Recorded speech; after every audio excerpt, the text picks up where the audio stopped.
Check mic. 1, 2. Check. Check. 1, 2. Scene 1, shot 1, take 1.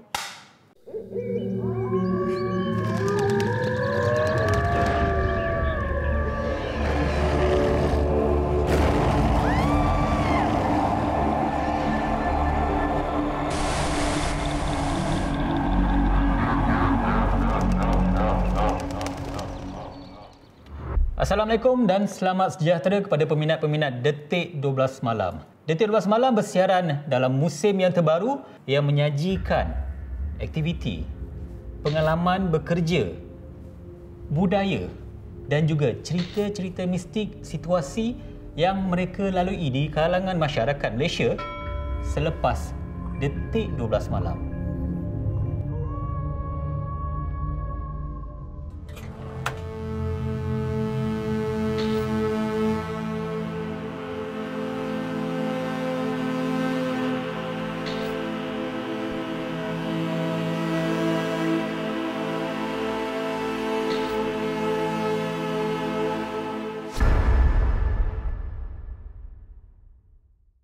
Kalau nak katakan Detik 12 Malam ni menceritakan tentang perkara-perkara tahyul, perkara-perkara yang tak boleh terima akal. Tetapi bagi saya, apa yang penting adalah pengalaman yang saya lalui sendiri dan bagaimana untuk menyangkal ataupun memperlihatkan adakah benar situasi yang saya lalui itu sama dengan mereka yang melalui pengalaman tersebut. Untuk hari ini kita akan membongkar, kita akan cerita semula pengalaman misteri dan juga mistik tentang episod pertama, musim pertama, kisah Si Penggali Kubur. Saya ada jumpa satu lembaga hitam lah. Waktu tu malam, pukul 12.30. Kalau kau punya regul besok semak, aku potong, aku bakar. Itu tangan Pak Hitam ni bakar. Tahu-tahu sakit tangan dia. Okey, berkenaan Pak Hitam dan juga Barosli bertugas sebagai penggali kubur. Bukan semua orang sesuai untuk menjalankan tugas ini. Pertama kali saya menemu bual Pak Hitam dan juga Barosli serta kaki tangan kru yang terlibat. Berada di tempat itu sendiri mungkin adalah satu, kalau nak kata penyesalan, sudah terlambatlah. Kita terus untuk mendapatkan kepastian dan adakah benar pengalaman yang mereka lalui, kita dapat genggam pengalaman tersebut.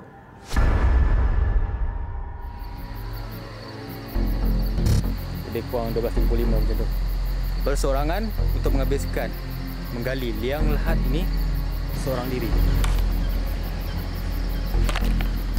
Tak tahu macam mana Barosli boleh tahan duduk kat sini tengah malam untuk gali liang lahat. Dan ada satu kejadian di mana semasa siasatan tersebut berlaku, apabila saya menggali kubur, di skrin CCTV terlihat asap yang berkepul-kepul keluar. Itu yang menjadi tanda tanya, apa yang membuatkan asap tersebut keluar? Dan benda yang berlaku itu hanya kru saja dapat melihat. Kalau kita yang dekat situ pun tak faham, apatah lagi anda.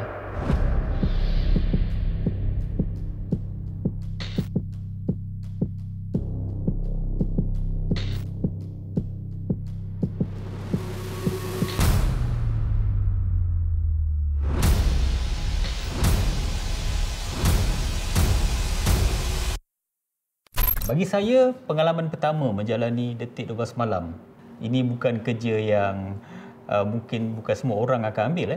Sebab Detik 12 Malam ni program misteri, mistik, penuh dengan tanda tanya yang mungkin kita tidak akan faham. Saya sendiri, untuk menerima program ini, mungkin kerana saya sukakan cabaran. Dan apa yang lebih menarik tentang episod 1 ni adalah apabila satu artikel yang saya tulis untuk sebuah portal telah menjadi tular, yang mana perkara misteri dan juga mistik tersebut mendapat perhatian anda semua. Dan itu bagi saya satu penghargaan dan satu pengalaman yang mungkin takkan saya lupakan. Dan episod pertama, musim pertama, kali pertama, Detik 12 Malam terpahat dalam pengalaman misteri anda semua.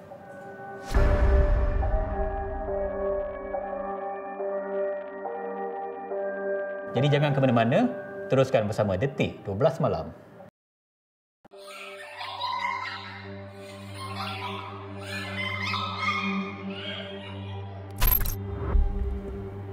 Kalau nak kata tak seram, tipulah. Jadi untuk cerita yang kedua, ianya tentang tugasan sebagai pemandu van jenazah dalam episod kedua bagi musim yang kedua.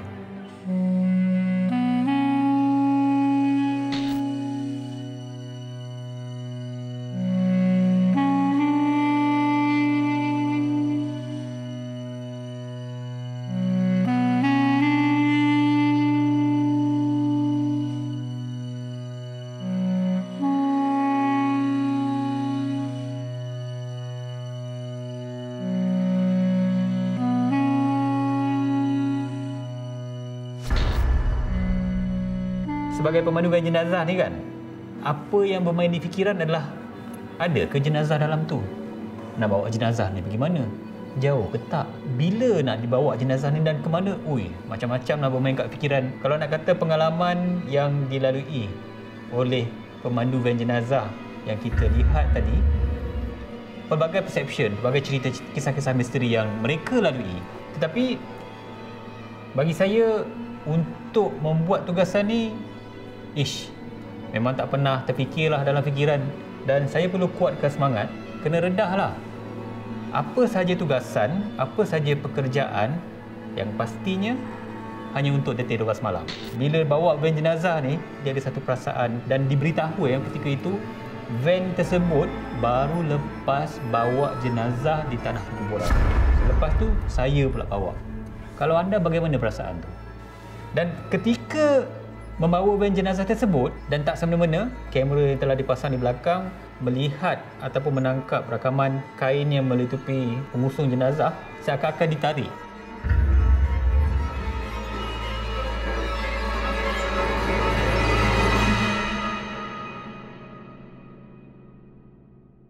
Anda pula bagaimana? Adakah anda berani untuk melalui pengalaman seperti saya?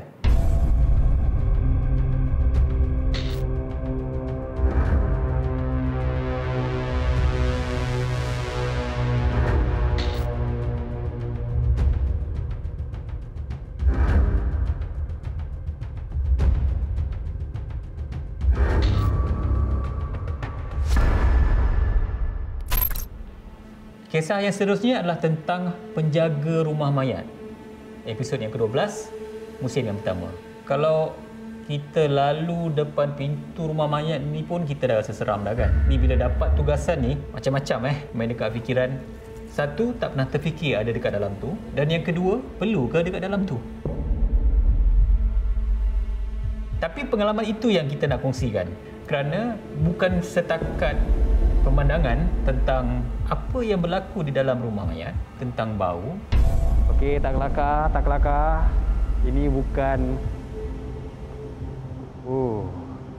Dan yang ketiga adalah tentang rasa. Bila berada dalam tu je, saya agak jadi pendiam kerana nak menghadam. Dia ada dia punya peti sejuk yang menyimpan jenazah, menyimpan mayat, dan itu bukannya olok-olok, bukannya tipu-tipu. Memang jenazah yang betul, mayat yang betul, mayat yang tidak dituntut, dan lokasinya memang tidak boleh diberitahu. Salah seorangnya melalui pengalaman apabila ada duplikasi, ada kawan dia yang keluar, dia dah jumpa tadi tetapi jumpa kembali dalam keadaan yang pelik. Kemudian ada satu lembaga tiba-tiba muncul dekat depan dia. Mungkin agak sukar untuk kita faham apa benda yang berlaku, kenapa benda tu berlaku. Dia pun sampai pengsan dah bila nampak lembaga tersebut. Pengalaman tersebut bukan murah, dan pekerjaan tersebut bukannya kerana wang ringgit, tetapi ada sesuatu yang perlu kita selesaikan. Dan untuk menjadi penjaga rumah mayat bukan satu pekerjaan yang mudah, dan kita perlu hormat dan kita perlu respect setiap pekerjaan yang apa saja yang mereka lakukan.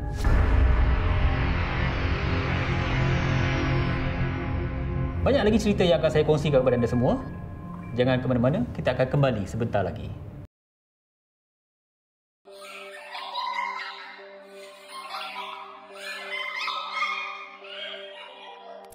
Ada yang mengatakan ini adalah pengalaman yang menyeramkan. Tapi bagi saya, ini adalah pengalaman yang sangat berharga dan mahal. Kenapa? hanya di Detik 12 Malam. Kisah seterusnya adalah kisah di lokasi Muzium Perang, episod yang ke-9, musim yang kedua.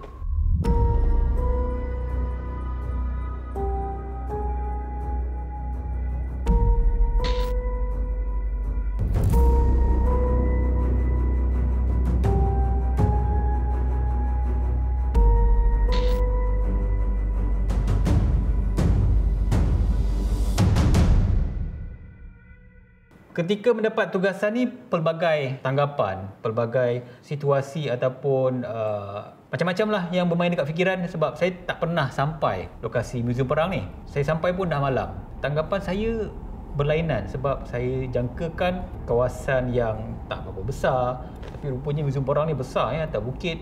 Ada pelbagai unsur yang saya perlu rasai. Satu, tempat memancung tahanan, dia ada batu, dia ada satu bilik, bau dia tu memang ada hanyir dia, perasaan tu bercampur bau. Satu experience yang agak berlainan adalah saya perlu bermain dengan equipment, dengan peralatan yang ada, dan cuba rasa secara semula jadi, secara natural, apa yang saya boleh nampak, saya boleh dengar, saya boleh bau, saya boleh rasa. Dan pengalaman yang tak dapat dilupakan adalah satu situasi di mana saya nampak patung yang diletakkan di dalam Muzium Perang, satu bilik di satu kawasan yang mana kalau tahanan tu berpenyakit ke, dia diseksa ke, jadi diletakkan dalam satu bilik. Dan ada beberapa mannequin, ada beberapa patung yang diletakkan. Patung yang kaku, tiba-tiba seakan-akan kepalanya bergerak. Kepala bergerak, itu memang tak tunggulah, kan? Kalau kepala tiba-tiba patung yang kaku macam tu bergerak pandang, cabut. Itu yang saya berlari tu.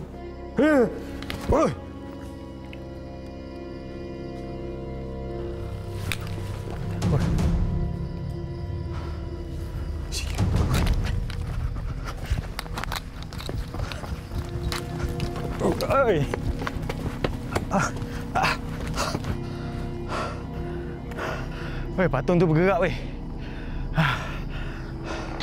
Itu di antara pengalaman yang seronok saya nak kongsikan, selain daripada kejadian-kejadian ada benda seakan-akan berlari, ada batu-batu yang seakan-akan dibaling di kanopi-kanopi pokok, dan seakan-akan terdengar suara-suara yang berbisik-bisik ketika menuruni tangga.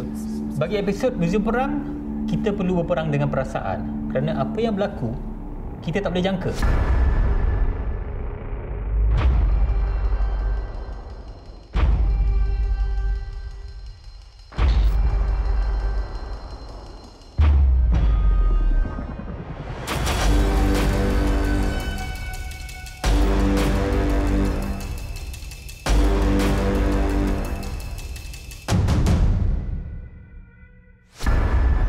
Kisah-kisah yang seram ataupun menakutkan bukan setakat berlaku di tanah-tanah perkuburan, di rumah-rumah tinggal, tapi ianya juga berlaku di kawasan hutan.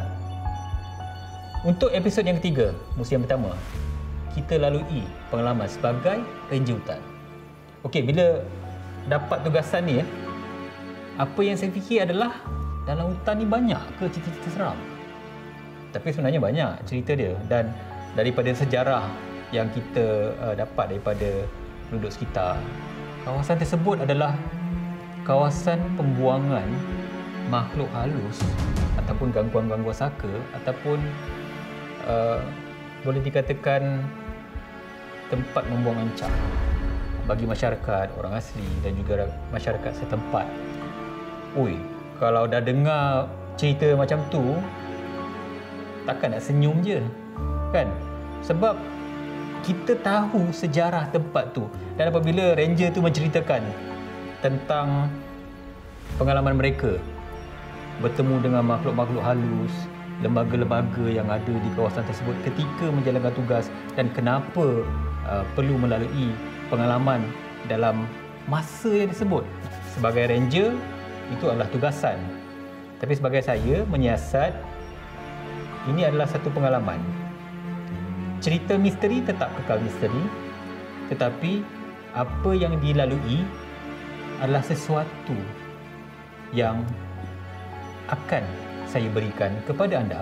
Masa siasatan dilakukan, saya kena duduk di satu kawasan yang mana dikatakan kalau mereka yang biasa berada di hutan tu, ranger hutan ataupun mereka yang bijak pandai dalam selok belok hutan tu mengatakan itu adalah kawasan laluan makhluk-makhluk halus. Okey. Saya kena duduk dekat situ dalam keadaan mata tertutup. Dibawa oleh ranger hutan, masa tu Abang Long, tak silap saya nama dia. Abang Long kata, okey Mi, mata dah tutup, saya akan bawa dekat satu lokasi, ada pokok besar dekat situ. Saya duduk dekat bawah, dekat bani pokok tu, berbekalkan lampu suluh dengan kamera, satu parang. Parang tu untuk standby lah kalau ada binatang buas ke ataupun apa perkara yang berlaku yang boleh merisikokan diri saya. Jadi bila duduk dekat situ, tinggal saya seorang, CCTV dah letak, barulah bermula pengalaman berada dalam hutan. Dikatakan laluan makhluk halus tu melintas highway dia. Melihat sendiri kalau nak kata orang, bukan orang, sebab tak menyahut pun, tak bersuara.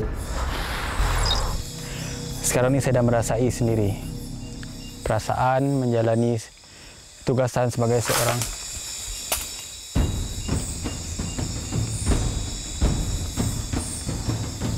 ada benda macam bunyi benda jatuh.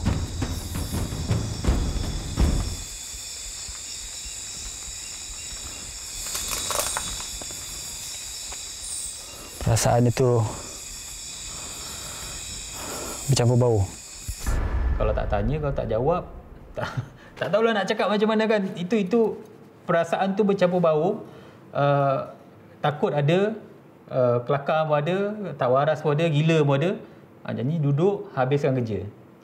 Tengoklah apa yang berlaku.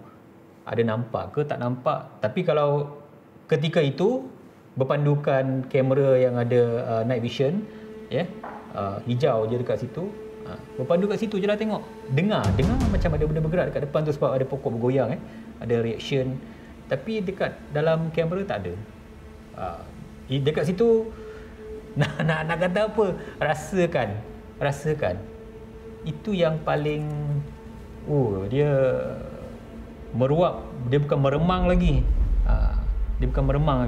dia best. Tapi itu yang membuatkan anda seronok dan terus kekal setia bersama Detik 12 Malam kan. Tapi kalau macam anda, macam mana? Ada berani? Di sekitar kawasan ini.